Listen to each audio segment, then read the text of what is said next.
प्रिय साथियों, इस वीडियो में यह बताने का प्रयास किया गया है कि श्रीमद् भगवद गीता के अलावा और कौन कौन सी गीताएं हमारे ग्रंथों में उपलब्ध हैं एवं जिनमें अनुपम ज्ञान वर्णित है।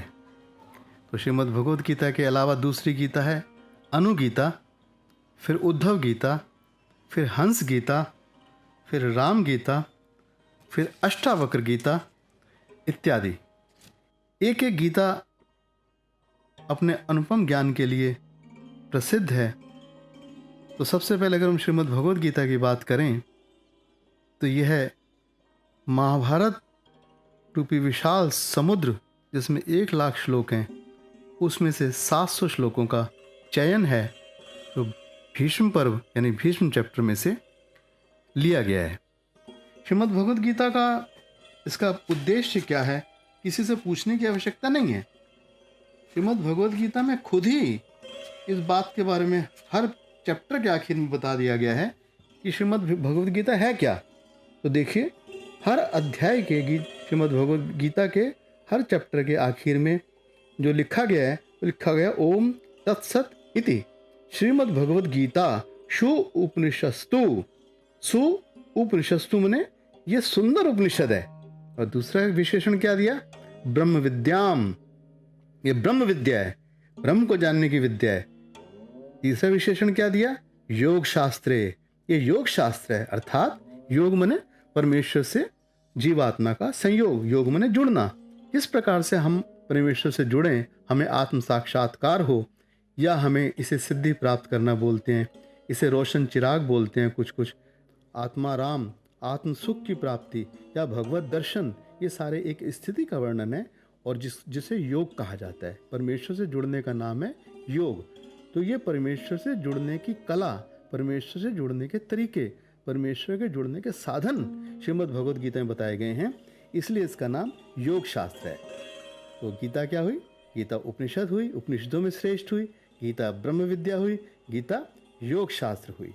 फिर आगे लिखा श्री कृष्ण अर्जुन संवादे विषाद योगो नाम प्रथमो अध्याय, यानी हर अध्याय का नाम दे दिया गया। पहले अध्याय का नाम अर्जुन विषाद योग कहा गया। तो इस प्रकार से श्रीमद् भगवद गीता एक अनुपम ग्रंथ है जिसकी विश्लेषण सदियों से होते आए हैं, होते रहेंगे। अब इसमें एक और रुचिपूर्ण बात यह है कि श्रीमद् भगवद गीता श्री कृष्ण ने तो उपदेश दिया अर्जुन को, अर्जुन जी महाराज ने तो सुना ही सुना। इसके साथ अन्य श्रोता कौन कौन थे, अन्य श्रोता थे संजय, जिनको दिव्य दृष्टि थी, दिव्य दृष्टि वेद व्यास महाराज ने दी कि तुम यहाँ बैठे बैठे सारी चीज़ें जो युद्ध स्थल पर हो रही हैं तुम्हें स्पष्ट दिखती रहेंगी। तो संजय जी महाराज गीता का श्रवण कर सके, और गीता का श्रवण ही नहीं, भगवान के विराट रूप को देखने के लिए अर्जुन को भगवान ने विशेष योग्यता दी कि इन अपने चर्म चक्षुओं से तो मेरे स्वरूप को नहीं देख पाओगे, विराट रूप को। तो वो विराट रूप का दर्शन अर्जुन को भगवान की कृपा से देखने का अवसर प्राप्त हुआ, देख सके, और वही भगवान का विराट रूप संजय वहाँ बैठे बैठे भी देख सके। तो इसके अलावा और कौन कौन श्रोता थे युद्ध स्थल में, क्या जो गीता को सुन सके, संजय जी महाराज, धृतराष्ट्र जी महाराज, हनुमान जी महाराज जो हमेशा अर्जुन की ध्वजा पे विराजित रहते थे। और कौन थे, बर्बरीक, बर्बरीक को पहले ही भगवान ने उनका सिर काट के और पहाड़ के एक चोटी पे रख दिया था क्योंकि वो पूरा युद्ध देखना चाहते थे। तो बर्बरीक ने गीता को सुना, और वेद व्यास जी महाराज तो दिव्य दृष्टा थे ही, उन्होंने गीता को सुनने के साथ साथ हम सब लोगों के लिए ग्रंथाकार रूप में प्रकट किया, जिसकी वजह से हम आज इस दिव्य ज्ञान को समझ सकते हैं, देख सकते हैं, पढ़ सकते हैं, सुन सकते हैं।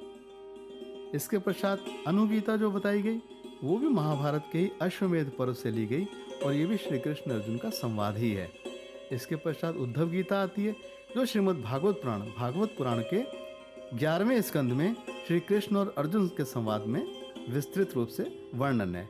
उद्धव जी जब संतप्त थे, विरह गोपियों का विरह देख के संतप्त हुए, तो उनका ये वियोग से जो उनको दुख उत्पन्न हुआ, उस दुख को दूर करने के लिए भगवान ने अमृत उपदेश भागवत के 11वें स्कंद में उद्धव जी महाराज को दिया। इसके पश्चात हंस गीता है। हंस गीता उद्धव गीता का ही एक सब पार्ट है, छोटा उपदेश है, तथा ये ग्रंथ हंस गीता के नाम से अलग से भी उपलब्ध है। इसके पश्चात राम गीता आती है। राम गीता अध्यात्म रामायण से ली गई है, जिसमें श्री राम ने लक्ष्मण जी को अपना बहुत ही प्रिय जान के उपदेश दिया है। ये उपदेश उस समय दिया गया जब लक्ष्मण जी सीता जी को वन में छोड़ के आए थे, तो इसकी वजह से वो बहुत परेशान, बहुत दुखी थे, बहुत ज़्यादा परेशान और मानसिक व्यथा उनको थी लक्ष्मण जी को। साथ साथ श्री राम जी को भी सीता के वियोग का दुख था। तो उस समय श्री राम जी ने लक्ष्मण जी को जो उपदेश दिया वो अध्यात्म रामायण में राम गीता के नाम से वर्णित है। इसके पश्चात आती है अष्टावक्र गीता।